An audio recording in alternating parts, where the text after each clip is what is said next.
Welcome.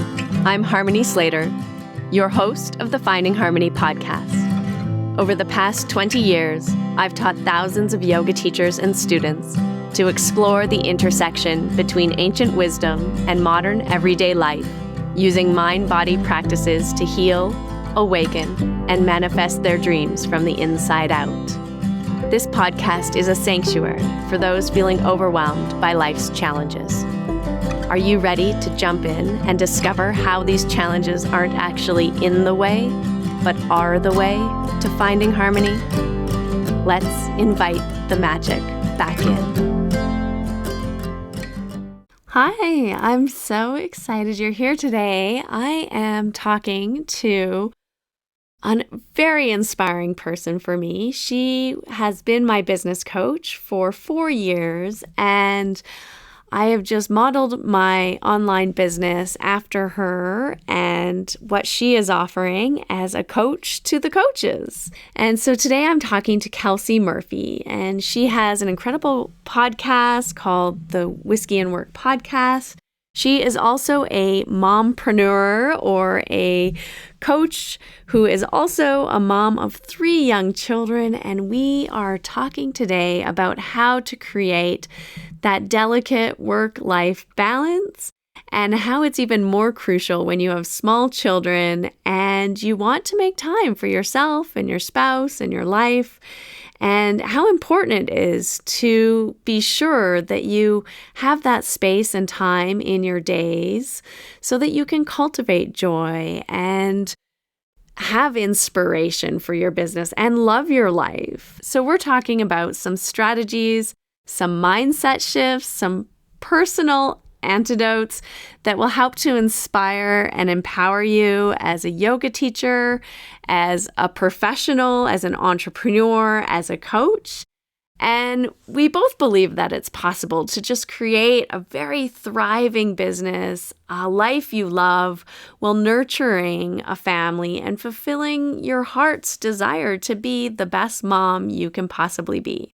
So I hope you enjoy these tips on how to maximize your productivity, time management, and leverage your support systems so that you can truly find the harmony between your business, your yoga practice, and your role as a mom or spouse or auntie or whatever family obligations and roles you fulfill in your life. I know it can feel like a lot, but it truly is such an honor and privilege that we have as women in the West to be able to do it all and to be able to really express ourselves in all of these beautiful, unique, and empowered ways. So I hope that this really inspires you. And I started working with Kelsey during B School when I took B School 4 years ago, and I would love to inspire you on your B School journey. It was such an amazing, heart-opening, but also mind-opening experience for me. I just felt like my entire universe expanded and exploded with B School, and so many options and ideas and opportunities became available to me, and I would love for that to happen for you as well. So without further ado, let's jump into this wonderful conversation with Kelsey Murphy. Hi, welcome to the Finding Harmony podcast. I'm so happy you're here joining us today, because today I'm meeting with one of my favorite people in the world, and that is Kelsey Murphy. Hi, Kelsey. How are you? I am so good. I'm so happy to be here. Thank you for inviting me to this conversation. It's such a pleasure. I've just been waiting for the perfect time to invite you, and it felt like this was it. So yes, I love it. Yeah, and I'm just honored. I was on your podcast 2 years ago, I think. Yeah. Which is an amazing podcast, one of the top podcasts out there. I mean, I like it, but I'm really building it for my children, so hopefully they like it. I'm sure they won't. I'm sure it's that thing that you're just like, I'm just going to put this out into the world for my children to have. And then they're going to listen. They'll be like, oh my God, did you hear Mom? I'll be like, can't win. Can't wait. Yeah, that's so funny. Actually, that was something that I always loved about you, and that actually inspired me to start podcasting, was that you always talk about how that's kind of one of the reasons why you started podcasting, is you were creating this collection of memories and thoughts and ideas for your girls, which you have 3 young girls, all tiny little humans.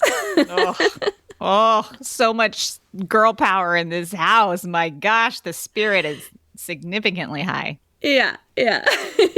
But the funny thing is my son, actually, he's doing a unit in school about podcasting. Oh my gosh. Yeah. And so he's told his teacher, oh, my mom has a podcast. And so then he was texting me, what's the name of your podcast? But he already listens to it from time to time. And he had to write a assignment on an episode or something. So he picked my podcast to listen to write the episode.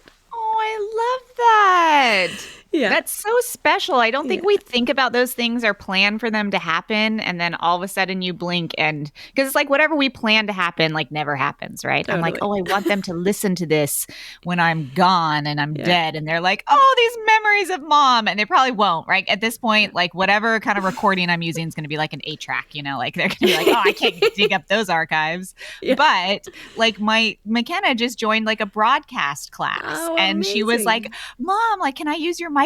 I told them you had a podcast. And I'm like, oh my gosh, it's so weird because you and I are not podcasters. You and I are these wellness, personal development people, right? And so not like we came out being like, we're going to start a podcast. We just did what we did and coached people and worked with them. And then this little ancillary project, which is the podcast, all of a sudden is the thing that really is tangible for them to understand. Oh, well, I understand. That's what my mom does. So it's pretty cool. Yeah, they don't get the coaching thing at all. He's like, I don't really know what she does. Sometimes we don't get it. Sometimes when I have to explain what I do, I'm like, it depends who my audience is. Children definitely aren't going to get it. No, but they get the podcast thing. That's easy to understand. Yeah. And I love that, actually. That brings up something that I'd love to talk to you about, and it's something that you really help people with too. But I mean, I started working with you 4 years ago. I can't believe it's been 4 years. Crazy. It feels like I've known you for my whole life at this point, though, which I love. Definitely. We started working together through B School, Marie Forleo's B School, when you were, you still do some mentor coaching in there and help the B School students build their businesses. And so that's how we kind of started working together, was when I was looking to transition from a fully in-person business and move it into a more successful online version of the business. And at the same time, I was also transitioning more into coaching and out of yoga. And you just really guided and facilitated my journey from one shore to the other shore, which I think is really what coaching is in some ways, right? Helping us navigate that path and that journey. But what was it that motivated you to become a personal and professional coach? What was it that sparked that curiosity and then you just dove full in too? Yeah. Oh my gosh, I did, right? I mean, our personalities are very similar in the fact that I feel like we both, from our core, really believe in the idea of understanding who we are and how that shows up in the world, and those really deep, sometimes annoying conversations you're having in your brain that never have answers, that you're just always what is the now? What is the being, And our brains are but what's the ROI on this time I'm spending, right? So it's really neat to balance that a little bit. And I think that's how I really got into life coaching and personal development coaching, because when I would say younger, but really when I was starting to become an adult and figure out what do I want to do for work, what do I want to do for my career, I realized I can't figure any of that out until I have done my own internal work. And I think that I'm a really amazing human, and I am showing up in a way that feels really, really true to who I am. And so I can go out into the world and say, this is who I am. And I love this person. And she's full of all sorts of flaws. Holy cow. But I love that person. And I love that person with all of her flaws and imperfections. And she's always going to be safe with me. And I'm always going to take good care of her.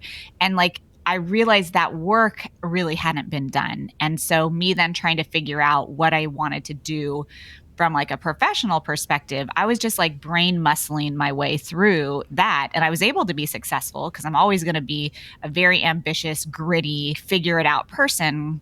But there was no fulfillment and I wasn't finding joy in it. Right. And then I started working with a life coach, and that life coach changed everything for me. Right. He just worked with me on myself and the way that I saw myself and all these secret things I really did not like about myself that still come up to this day. I remember the biggest thing that I worked through was how emotional I am. I am emotional to the millionth degree. Every day there's tears. Every day there is a spike of anger at something or someone. The frustration is off the charts. That's just my natural, who I am. That just is how I came out of the womb. And for so many years, that was all I wish I could change about myself was that. That's all I wish I could change. If I could just not be so emotional, life would be so much easier, right?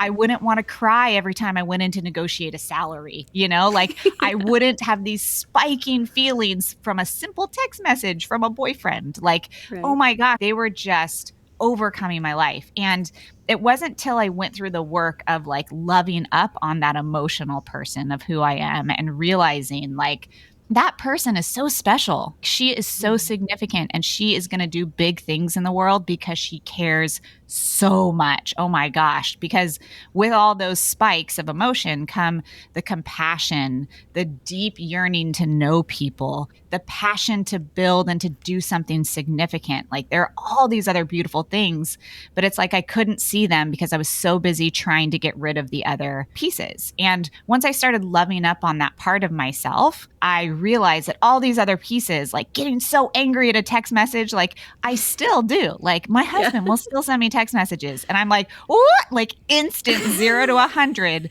But then it goes back down to 0 in a blink of an eye because I love that about me. I'm whoa, look at that, Kelsey. Wow, that really got you, didn't it? And it's a loving, oh my gosh, look at that part of you, Kelsey. Or when I cry throughout the day, I mean, I've said this to you, right? Colin calls me leaky, right? That's just my nickname because he's oh, you're getting leaky again. And it's he's at what? And I'm I don't know. I saw a Google picture pop up over there on our Google Home, and it just made me think of all the children in the world. And he was it's a picture of a banana. What happened? I don't know.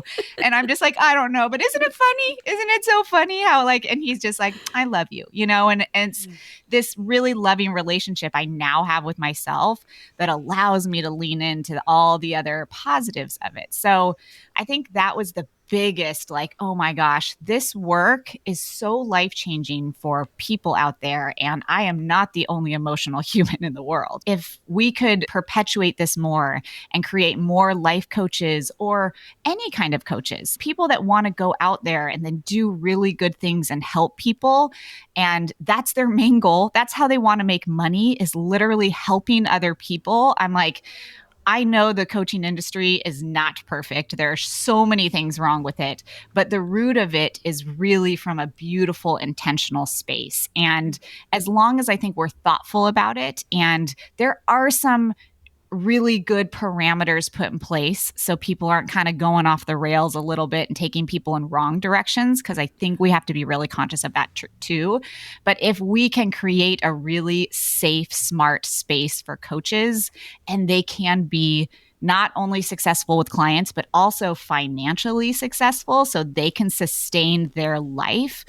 I'm that just feels like such a special thing to be part of on this short time on earth, So yeah, that's kind of how we got there. Oh, totally, totally. And that's not all the things that I also love working with you in is just your passion and your belief that humans are genuinely beautiful at the core and at the heart. I mean, probably the majority of them, right? Yeah. I mean, I still think there's a lot of buttholes out there. Let's be clear. Yeah. Like, I think that there's a lot of people, and my natural inclination is actually to be more scared of people than give them the benefit of the doubt. But by being surrounded with coaches like you and these other beautiful humans, I'm reinforcing that thought of like, actually, people are amazing and they have really good, beautiful intentions. And I get the choice of who I surround myself with on a daily basis. Like, I married this partner who is like, I think one of the best humans in the world. And he genuinely, like, we've had this conversation before where I'm like,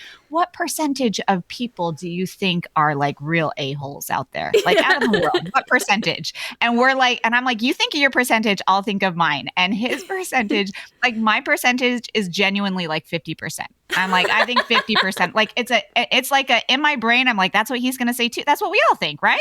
And he's like, oh my gosh. What is Colin saying? People? He's like floored by it. He's like, I was going to say like 5% of people. And I'm like, no. Are you? And it just was such an aha moment of the foundation of which we're coming from. And I was like, oh my gosh, this is why I married you. Because I want to think that. I want to think 5% of people are the a-holes. 95% are lovely.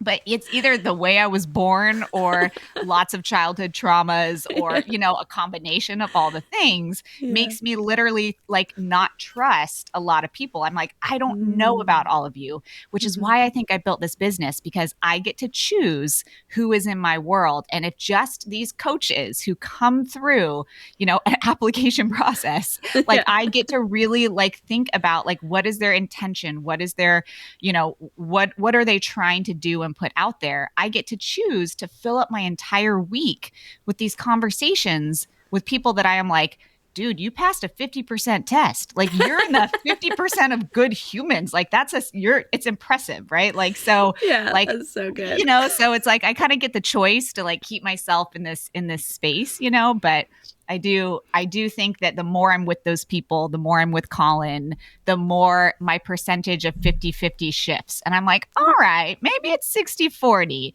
And like, I hope that I can get to the end of my life and be like, you were right. It's 95-5. Like, and that's like the growth space for me, you know? Yeah, that's amazing. I mean, it must have been hard before you were in advertising and like working with brands like Nike and Coca-Cola and all these big, I mean, that also probably colors your experience of the world too, because that industry, I think, can be very cutthroat and very manipulative. Yeah.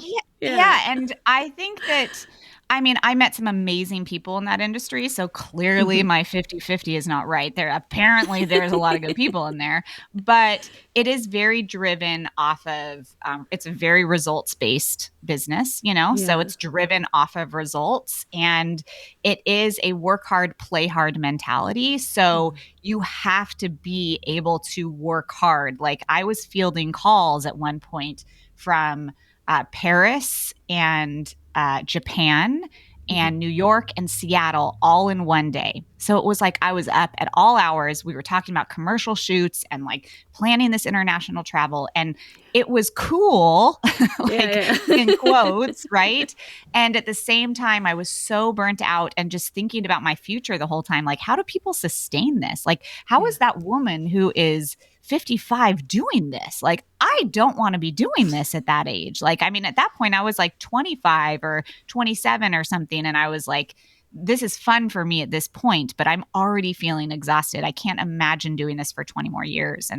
And so the work hard, play hard mentality, it could be really fun if that's like the season of life that you're in. But it didn't give me a really good example of what a life could be for a woman with kids that didn't want to be in the work hard, play hard world. They more wanted to be in the chill, hang out world, managing my mental sanity, playing pickleball on the weekends, going to farmers market. Like that was more the life that I was like, who's living this one? Like this, that's the life I want. Can someone show me an example of that? Because I need to, as you've probably learned, I need to see it to believe it. Like I need to I need you to show me the numbers. I need to really get in and see who is building this lifestyle over here so I can then try to replicate something similar in my own way. And so that's why I had to get out of advertising, because not a single person was building that kind of life, you know? Yeah, there's just like no work-life balance, and you're amazing at work-life balance, which we should talk about. Oh my God. Knock on wood. Knock on wood. Watch. Today's going to go off the rails because you just said that. No. No, it's going to be fine. But like, how do you balance all of this? I mean, you have a lot of passions. You love to play pickleball. You got 3 kids, a husband. You run an online business. You have all these coaches that you're coaching. How on earth do you maintain this like ease and this freedom in your day to day? Oh, well, it's a good question. And I will say ease is relative, you know. Let's be clear. Every season that I go through is different, because sometimes I'm pregnant and throwing up everywhere. Other times I'm nursing a newborn, you know, wiping butts. Like, it just depends on what season I'm in. There's always stuff. But, you know, it's funny. I didn't realize I was good at this, but I have a lot of people ask me that question, right? And a lot of people that do come to work with me are like, basically kind of what I just said. They're like, you have the example, like literally, what does your schedule look like? Show me your calendar. Like, how are you getting all of this stuff done? And I'm not a super organized person.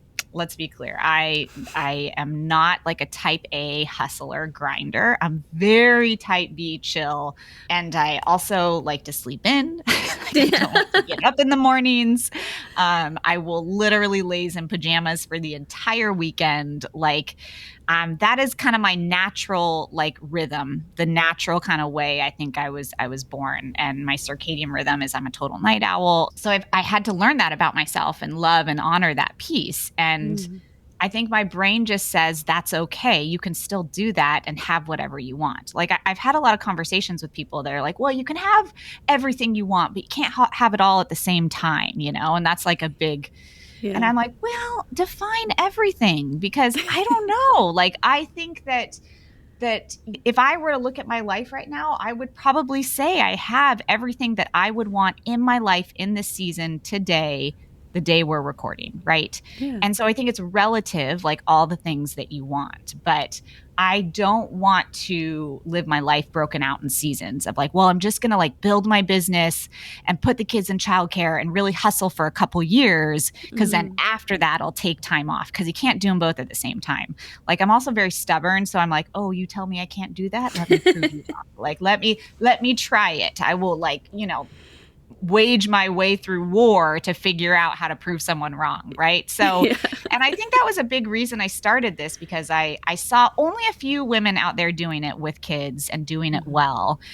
And I was like, I just need a few people to see that they can do it and they can do it well, and they can be loving and they can make a boatload of money by doing something that feels really good for other people in the world, to know that I can do it too, you know? And so, I mean, like, tactically, the way that I do it is I really prioritize life. I really, really prioritize the things that I know when I get to the very end are the things that are going to be the most important.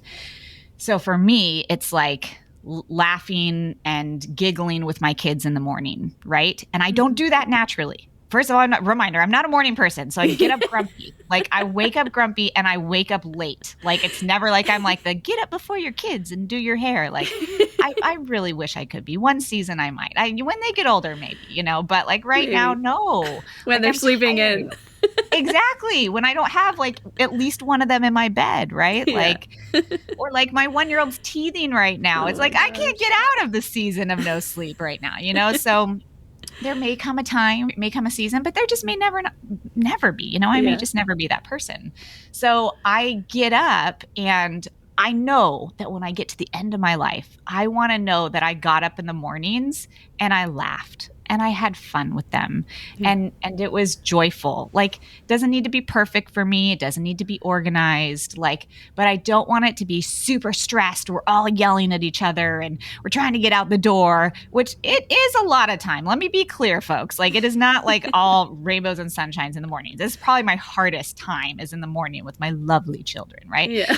But based off my personality, I'm not setting them up for success. Like, I know my role in this, so it's like, but I do know that it's something I want. So I literally have an iCal in my calendar that says like laugh, put on music, giggle with kids. Like, it's like an iCal in there for every single morning. So when I wake up and if I look at my phone, that's what pops up. It's not good. like get ready for your 9 a.m., or brush your teeth. It's like put on a freaking song, Kelsey, because it's going to help you to get to this place of like joy and perspective. And so I have those things peppered in throughout my whole week, whether it's like 3 hours of pickleball or, I just start putting things on my week that are the dream, like, 30 minutes of, coffee with a best friend in the middle of a day. Like that as a busy working mom feels like the dream. I'm like, that feels impossible. That feels impossible. So if I can find one day of the week to squeeze that in and I make it happen,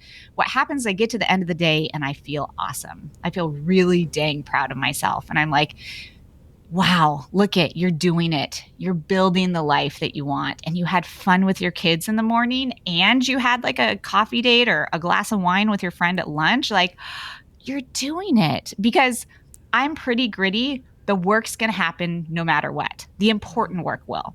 Now, as an entrepreneur, there's a boatload of things that then don't happen, right? Because I played pickleball for 3 hours. But I think the proof of a mature entrepreneur is being able to identify the things that you should not be doing, the things that you're distracted by, the things that you are, just getting drawn into. And if I only have 2 hours during the day, I'm only going to get the most important things done. Right. And if I really, really am dedicated to that, I get the most important things done, which is usually attending to my clients, doing an audit or answering a Voxer or showing up for a one-on-one call. Right. It's the most important things. And then other things that I need to get done, like they will either get pushed to the next week. I'll find like a 3-hour window from Colin. I'll be like, hey, I didn't get that sales page written that I need to get written, right? Like I need 2 hours on Saturday. Can you give me that? And he's like, sure, right? Like, can I have 2 hours too? And I'm like, yes, we will swap. You go do 2 hours of what you need to do. I'm going to go to a fancy hotel and order a fancy cup of tea and write out my sales page, right? Like, but I think that I don't mind doing that because I had wine with a girlfriend and played pickleball for 3 hours and had good mornings with my kids all during the week. So I'm so energized and feel so proud of myself versus if you don't do that and you just go through your week and it's just all work stuff and you're just head down and you look back and you were like, dude, that week sucked. Like I was cranky. It felt hard. Like, where is my life now that I started this business? Like, you don't go into Saturday being like, oh, let me have a cup of tea and write a sales page. Like, no, you go to Saturday being like, dude, I hate this business, right? So for me, if I don't prioritize those things on my calendar and I don't get to the end of the week being like, good job, Kelsey, you're doing life. You are doing life right, then I don't have the energy to like squeeze in the extra projects that I really want to do that are going to like further the business, that kind of get pushed to the wayside. So it's kind of analytically the way that like I plan my calendar for the week, but some seasons are harder than others. I'm in a good season right now because I think I just came out of postpartum with Kira, so she just turned 1. So right now I have a 7-year-old, a 4-year-old and a 1-year-old, which is still the trenches. There's so many butts to wipe still, like, so it's still the trenches, but I do feel a new sense of appreciation for her being 1 and me not breastfeeding anymore, me being a little bit out of the weeds with that, like have a little bit of my own Kelsey energy back. And I'm just so grateful for it that I can prioritize pickleball. I can prioritize wine with a friend. I'm just like, this is the best. Like, about it, That's amazing. And I think it's such a good reminder because whether you're a coach or an entrepreneur or a yoga teacher, if you're in business for yourself, I mean, the to-do list is never going to end.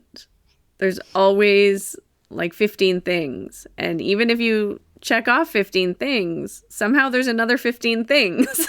Always. Always. Like I get anxiety even with you just saying that because I'm like, oh, the things that I had dreamed of doing that like I dreamt up 3 years ago that I still haven't done. That Pinterest strategy that should be working for me that I've never paid attention to. Like things that you're just like, it's never ending. Yeah. And then you get like weird technology things that like go awry, and that takes up like 2 hours of your day that you were like, what?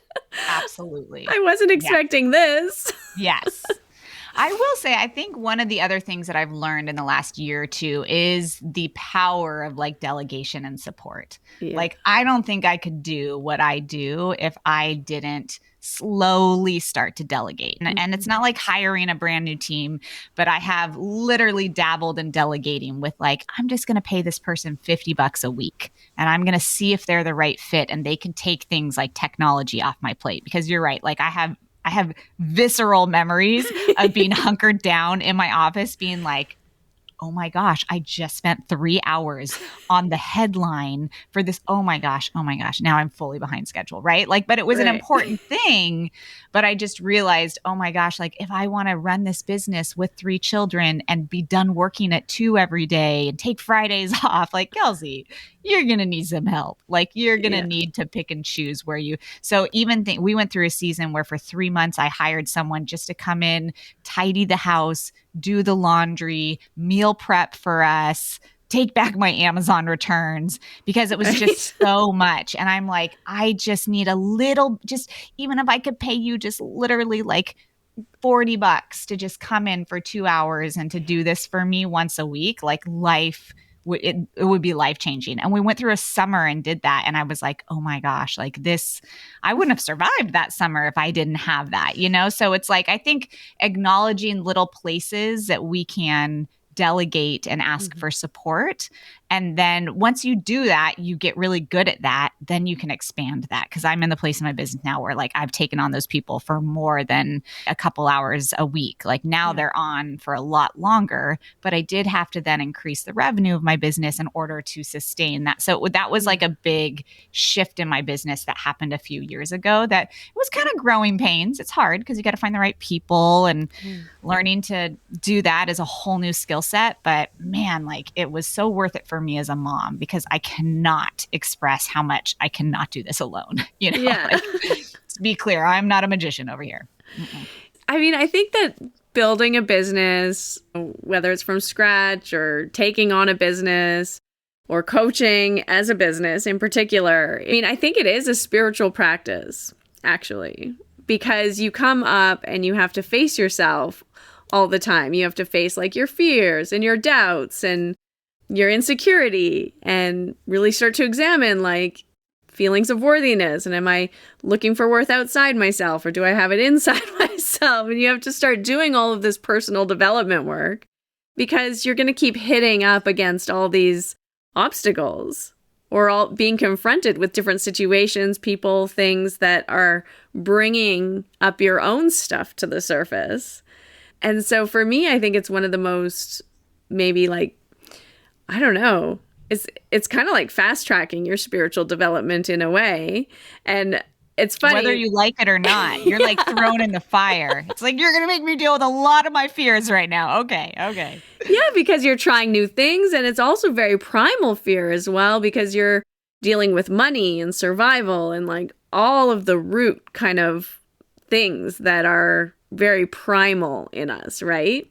Oh my gosh, yes. And so it's always interesting to me because I've seen this like building a coaching business and building an online business with you over the years and really seen it as like part of my spiritual practice. And I think that it's just so helpful to have also a mentor or a coach, not even helpful, like necessary to have a mentor or coach with you because you need to have someone who can help you see, reflect, right? Like what's going on. Because otherwise, it's really easy to just quit or to not face it or to think that there's something wrong with you or like to come up against all these things and just feel like, oh, I'm not cut out for this or whatever thoughts come up, right? All those doubts and insecurities again. So, what are the main challenges that you see when you're working with new or seasoned coaches that are trying to create their coaching business? Oh my gosh. Well, I mean, first of all, I agree with everything you just said. I'm like, you're like primal fears. I'm like, oh God, 17 are coming to my brain right now. Yes. Like, Yeah. because I think people see other entrepreneurs that have had this success and they're like, oh, they've figured it out. And it's like, no, no, no. Like, Yeah. we still have those fears. Like, and all of ours are different, but you know, like for me, one of my biggest fears is I'll get to the end of my life and I think, wow, I spent all my time working and I wish I had spent more time with my kids, right? And that's like such a big fear for me. I think not only because I had to work so hard in advertising and had like no life, but then also that's statistically one of the biggest fears, especially that men say when they successful CEOs and men when they get to the end of their life, they say that. They say, I wish I'd spent more time with my family. Right. And I think, oh God, oh my God, if that is what I say, I'm gonna be so mad at myself. And that is the constant fear in the back of my brain. And so what's interesting is I almost use that fear as an excuse sometimes to not push through the hard parts or to not figure something out or to not give it my all, to not give a dream my all. So I think that other entrepreneurs and new coaches that come to me have the same thing. Whatever that fear is for them, we can use it as an excuse to not go for it, to not put ourselves out there. And I think the reality is, and Marie Forleo says this a ton, but like if we have a dream inside of us, it's there for a reason, right? There's a reason that's inside of us.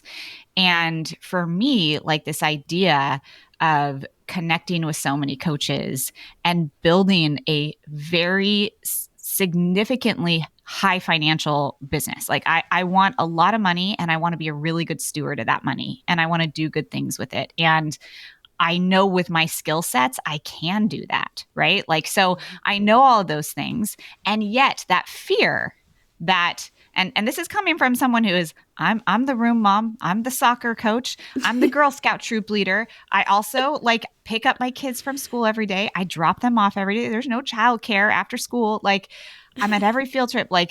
And yet every day, that fear that I am the mom that works too much, that isn't there for my kids is still so strong. It is such a primal fear, like you said. It is so strong. And so it becomes my number one excuse when I'm like, yeah, I mean, the dream would be to have this passive income product. I would love to have this passive income product. Sure. Yeah. I'd love to grow my email list to this number, convert at this benchmark conversion rate, and then have everyone buy this coaching product that I really love. I spent a lot of time making, but like, I can't do that because I'd have to give up my life. I'd have to give up all my time with my kids and I'm just not willing to do that. So it's almost like this thing where I'm making up this story in my head. In order to be a good mom, I can't have this dream over here that I want. And it's so interesting because that's like I'm trying to keep myself safe with this really toxic message of like, you can't figure that out, figure out a different way to do it. Right. And so I have to always challenge myself when that comes up and say, okay, like I hear the fear. Thank you, Kelsey, for wanting to be a good mom. First of all, let's evaluate. Are you a good mom? Put some pen to paper. What are you doing?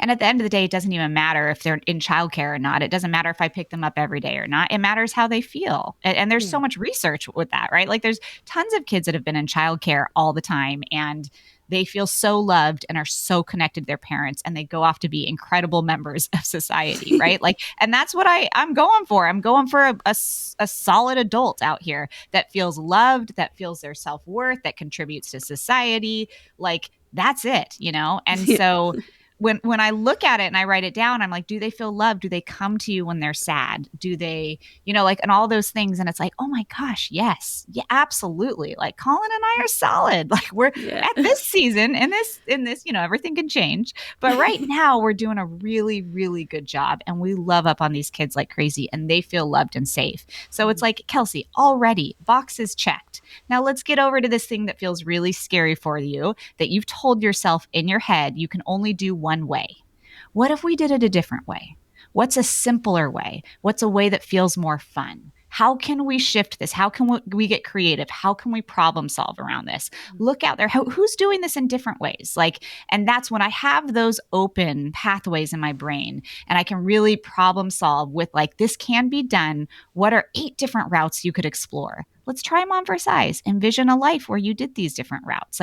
What if you were to hire someone to help you? What if you hired someone? What if you took one Saturday every month and weren't with your kids and just worked for 6 hours at a hotel? Would they feel less loved? Would they feel, and it's no, what a great opportunity for Colin to bond with them or my mom or something, and then you could still have this dream over here, Kelsey, that you've told yourself you can't have unless you're a bad parent, right? Mm-hmm. So I think if we can all identify those primal fears that we have, that internal dialogue, that story we've been telling ourselves that keeps us in our comfort zone and doesn't put us in that stretch zone to go after that real dream we have. If we can identify that and know when it's getting triggered and love up on it, then we can shift. And then we can say, thank you so much for that. Kelsey, you think you're going to be a bad mom. That's very sweet. I see you're scared of that. And it's because you love your children and you want to do right by you and them. Amazing. Now, that doesn't get to hold you back from being creative about how else we can possibly solve this dream. And honestly, I'm not very good at being creative like that. It takes me a long time to just love up on that part of myself and set it to the side. So that's really when I tap into my own coach, my business besties, and I'm on Voxer. I'm okay, how else can I do this? In my brain, this is going to take me 7 million hours. I have 2. So help me brainstorm ways around this. And when you go to other people, they're well, I have a million ideas because they're not hunkered down by your fear.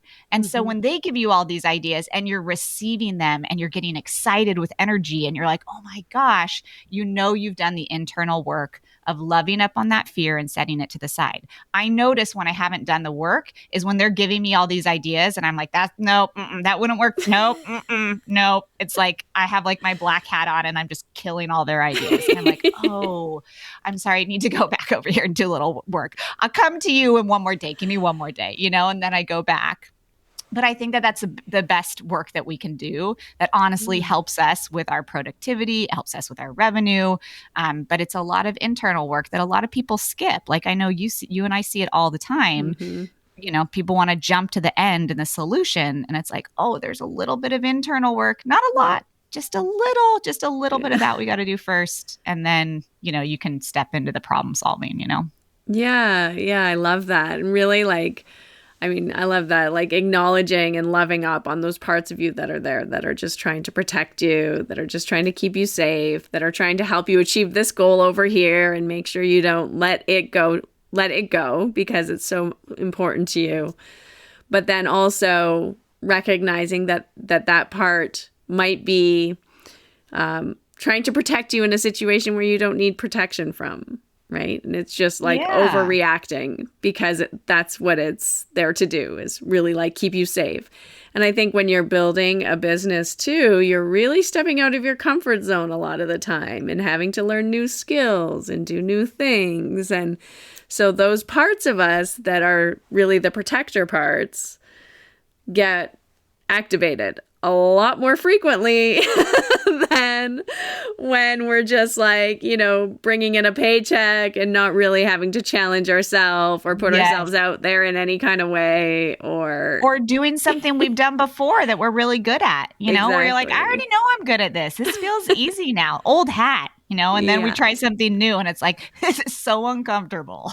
Yeah. And also that necessary, how it's necessary to be okay with being uncomfortable and being not good at something and doing it anyway. And I think that gets a little bit harder sometimes when we come from a profession that we are really good at and that we know how to do. Also, as we get older, we naturally have resistance to putting ourselves into situations where we're going to have to be in a beginner's mind or be okay with not being the best or knowing everything. And all of those things are really triggering and challenging, I think, for new coaches I mean, for anyone, but in this case, for people who want to like create a new business or expand themselves in new ways. You're so insightful. When you say that stuff, I'm just like, oh, yes. It just resonates so much into my soul, because could there be a better gift we give ourselves than teaching ourselves to always embrace being a beginner? Always learning new things about people, always learning new things about the world, being a lifelong student. Like, if we can teach ourselves as we get older and as adults to do that, and to show our kids, like, yeah, like, you know, you can be in your 40s and pick up pickleball and like go out there and suck at it. Like, everyone's like, oh, your pickleball's your thing. And I'm like, oh, I'm still the worst. Like, absolutely. And this, I'm not exaggerating. I am 100% the worst when I go out there. Like, so it's like, what a gift to show them, and also to yourself to say, it's okay. You can still be bad at something and have fun, and know and see the vision of where you want to go in 6 months, and experience what it feels like to be bad and then get good at something. Like, the things that happen in your brain, the reward circuits, the dopamine and serotonin, like the things that are happening there are such a gift, you know? And I agree with you. I think when we get older, just life gets harder, and it gets scarier, and it gets heavier. And so we aren't, I think, as open to putting ourselves in those situations. But if, like, what's one of the gifts of being an entrepreneur, it's one of the gifts of being a coach, is that we get to put ourselves in those situations. And if we can do it like with really good friends and our really good business besties, and all find joy as we're pushing through these stretch zones, gosh, it's so neat. It's such a gift that you don't get when you just stay in one profession the whole time and don't try things, even within that profession, but don't try new things. Or you're in a 9 to 5 and you're feeling, you know, just weighed down, and you know you want to try something new, but you just don't give it a shot. Like, you miss out on that gift, you know? Yeah. Yeah, totally. That's one of the things that I always think about at the end of life is, I think there's a natural tendency for humans to contract and get smaller, and life just keeps getting smaller and smaller and smaller. Yes. And it's always like my worst fear that like my life's just going to keep getting smaller and smaller. And so I'm always like trying to push against those boundaries to like expand, right? But then it's very scary doing that, because you have to go outside your comfort zone. And so it's like always, oh my gosh, I love funny that balance of growth, that right? That visual of, if you're not pushing, you're just going to keep contracting. I'm almost like visualizing like a little old lady that's just like quiet in her like nursing home, like not doing anything, versus the vibrant old lady that's walking around, knows everybody. It's like, I know that's who I want to be. Like, I know that's the one that I want to be, you know, like, and so you have to force yourself in these situations, and like not like crazy uncomfortable situations, you know. It's like, notice when you're in the fire zone, like get out of there, like go rest for a little while. But if you can find that sweet spot of that stretch zone where it's exciting, it's adventurous, it's exhilarating, just like living the majority in there, I think can help you to expand versus contract, you know? Yeah. It's so important. It's so good. So I would love to talk about this too before we wrap up. One of the things that also I've really taken from you over the course of working with you is the importance of self-reflection and celebration, and just taking time to pause. And I think you and I have a similar tendency that, you know, we're just like, check the box, onto the next, check the box, onto the next. And it's like, go, go, go, look ahead, moving forward. And there's not a lot of moments of like pausing to celebrate, like, oh, I really did a good thing. Or, wow, I really got up with my kids this morning, and like simple things even, right? And we had a great morning. That's amazing. So I'd love for you to just talk a little bit about how even that practice of reflecting, of pausing, of noticing, of celebrating has really changed, I mean, your life, your business, and how you've seen it help others too. Yeah. Oh my gosh. And you and I are built very similar. So like, I mean, in general, there's negativity bias, right? So in general, anything negative that happens in our world sticks onto our brain like Velcro, right? And any positive things, I have this visualization, it just pops off like Teflon, you know, like comes in and out, slips right out the window, right?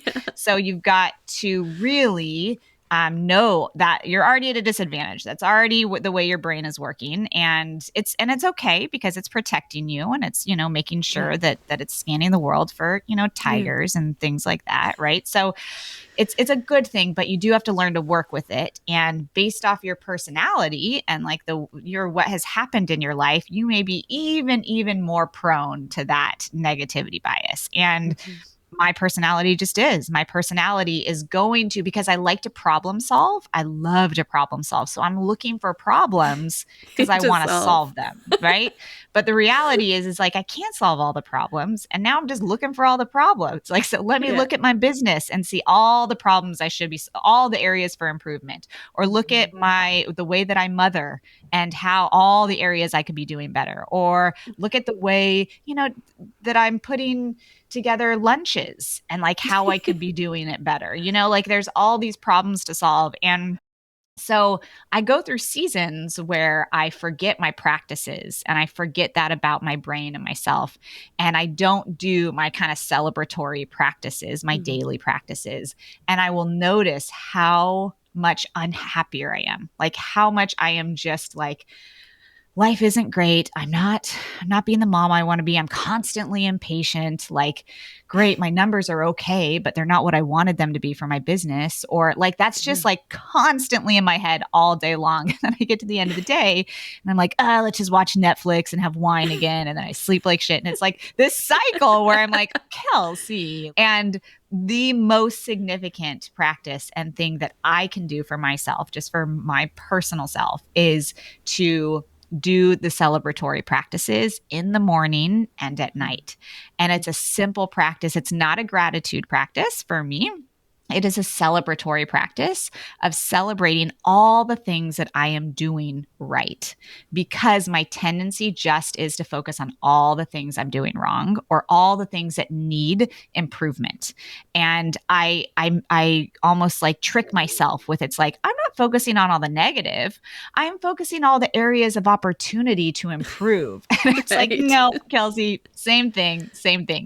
So before I can do any to-do lists, before I get to think about what I need to do for the next day, I write down 10 things that I did really well that day. And I do the same thing in the morning. So when I'm really good with that practice, I will recognize that, exactly like what you said, like, I don't think I had a hard day with one of my kids. I lost my patience. I didn't sleep well. So I'm just feeling blah. So my brain is saying you're a horrible mom. And then when I write down the 10 things that I did well, it's like, oh, remember when you went in and gave her an extra hug when you dropped her off? Remember when she dropped her toothbrush on the ground and she was so upset about it, and you picked it up and you looked at her and you said, it's okay, let's try again. And she said, okay. Like, remember those moments. And then all of a sudden you've got 10 moments of the day where you actually were a great mom. You actually did really good, significant things. And then all of a sudden you go into the next day and you're like, I am a good mom and I can do this. And so you're starting off ahead in that place that you want to be, right? And it's the same thing with business. Like, I'm constantly looking at the areas that I can improve, constantly, like, and all the things that I haven't gotten done, that all the things that I missed, all the things that didn't get done for the week. And so, but when I sit down and before I say, okay, we'll just push these to tomorrow, or let's write our to-do list, and so I don't forget about it, I'm like, it is more important for me to retrain my brain to create stronger neural pathways that say all the things that you were doing right. So I'm like, remember that one coaching call that you had and that one line that person said of like, this is so freaking helpful, Kelsey. Like, you just rolled right over that, Kelsey. Like, oh, let's go to the next thing. It's like, no, write that down. And I have to write out my practice, right? So I write out all of these things. So they're being re-cemented in my brain. And so I'll do a work one, I'll do a mom one. The areas that I feel like I'm really sucking at, like, that's where I do the celebratory practice. And it changes everything. It changes my entire perspective on mothering, on life. And I just go into it with an appreciation for the effort and the things that I am doing. And then I make my to-do list. And then I write down all the things. So I still do the to-do list. I'm going to always want to know my numbers. I'm going to always want to like show up with, a cuter lunchbox for them. Like, those things aren't going away, but you almost go into it as like a nice to have. Like, I'm already crushing it. Now let's just like add on. But no matter what, you're doing a great job. You're doing a great job. And that's the best message we can give ourselves and our children and our best friends and our mothers are you are doing a great job, you know? Yeah. Oh, I love that. That's so, so good and so important. Because it's true. I mean, the way that we often criticize ourselves in attempts to help us do better, I mean, it's, it has like a positive intention behind it. But I mean, if we had a friend who just was talking to us like that all the time, like, why aren't you skinnier? You didn't work out today. You didn't make a healthy lunch for your kid. Why didn't you have breakfast? You should have woke up at 5 a.m. instead of 6 a.m. You should have, right? Like that little voice that's just always criticizing. I mean, we'd fire that friend. We'd be like, I don't think we should be friends anymore. Yes. Your friend card is revoked. Like, not cool. So I think, just what you're saying, so, so important that we really retrain that brain to acknowledge all of the beautiful, good things that we're doing, because it's so helpful for everything. And you do better when you're nice to yourself. And it's more fun. Yeah. Mothering, parenting's more fun. Relationships are more fun. Business is more fun when you're like, you know what? I'm not like crushing it at everything, but I'm doing a pretty darn good job. So like, I'm going to enjoy that for this week, you know? Yeah. Yeah. I love that. I had heard this story of these friends of mine that are entrepreneurs. And one of them, they were doing like a presentation and one of them was like, thinking it's not going so well. And the other one's like, we're killing it. We're killing it. I love it. It's just like the exact same experience. The exact same things are happening. And one of them's like, I really am like not feeling it. And the other one's like, we're doing such a good job. We're killing it. And like, how much more fun is it to be the one who's like celebrating? Just like, we're killing it. It's amazing. Yes. And it's like, as we're these gritty entrepreneurs, we know we're going to keep going. We're not going to give up. Yeah. We're going to keep going. We're going to keep building. We're going to keep doing it next time. So it's like, why not think this was awesome and so fun and look at all the positives. And no matter what the numbers are, you're going to have the energy to be like, okay, we can do a little better next time versus like, I knew this sucked. Great. Now the next one's going to suck too. You know, it's just we all need that positive friend, you know, and if we can retrain our brain to be a little bit of that to ourselves, then like the entrepreneur, the coaching journey just becomes so much more lighter and fun, you know? Yeah. Yeah. And we really need that. We really need it to be that way because otherwise, what's the point of working for yourself if you're working for a tyrant, like a terrible boss who's just berating you all the time? You know, it's like be the fun boss for yourself. Yeah, that's only focused on all the things you need to be doing. Like, what about that boss that celebrates you every day? And every day you get done is like, you're crushing it. Let's get back at it tomorrow. Can't wait. Hey, take an early day. Hey, go have a cocktail on me. You have earned it. Like, you know, right. Like I feel like I'm gonna like make like boss title Kelsey. Like you need to be the fun boss. I'm gonna be like, totally. Yeah, I am doing well. Yeah. And then you're gonna show up with so much more energy the next day for your fun boss. Totally. I love it. Well, thank you so, so much. It's just been so delightful to connect with you here and to share your wealth of wisdom. And there's so many gems that were dropped, and I'm sure people will be taking notes and thinking about their own situations and their own inner critic or their cool boss. How can people work with you if they want to, if they're interested in growing a coaching business or want to take their business from in-person to online? Tell us how they can reach out. Yeah. I mean, they can come over to my website at kelseymurphy.com. Come say hello. If you hear me from Harmonious podcast, let me know because I love me some Harmony, you know, so let me know where you met us from. You can come listen to the Whiskey and Work podcast. That's always fun. You can listen to Harmony's episode. Yeah, just come say hello over on the website.